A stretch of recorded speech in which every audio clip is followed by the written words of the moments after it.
हिजो भएको India versus south अफ्रिकाको जुन वहाँ म्याच रहेको त्यसमा चाहिँ इन्डियाले ध्वस्तै गरिदियो साउथ अफ्रिकालाई 240 को टार्गेट खडा गरिदियो पछ्याउनलाई त गएकै हो अफ्रिका जब अब तब भन्दा भन्दै अब हार्यो लास्टमा 210 पुर्यायो समथिङ त्यति पुर्याएको थियो यस्तो ब्याटिङ गर्दैछ इन्डियाले भनेपछि अब के होला अघिल्लो 2024 तिर त्यो जुन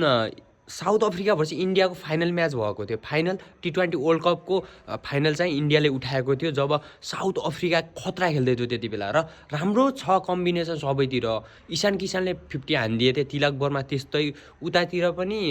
स्टिभ ह्युज भन्ने हुन् कि के नामको छन् मैले नाम हेरेँ होइन तर राम्रै कम्बिनेसन दामी छ डेवल ब्रेविसले चाहिँ हिजो त्यति राम्रो गरेनन् कि अभिषेक शर्माले 2टा विकेट लगेका थिए अक्षर पटेलले लगे राम्रै थियो ल हेर्न बाँकी छ अझ T20 आउन बाँकी छ के चाहिँ हुन्छ है त इन्डियाले त ध्वस्तै गर्छ मलाई थाहा छ हो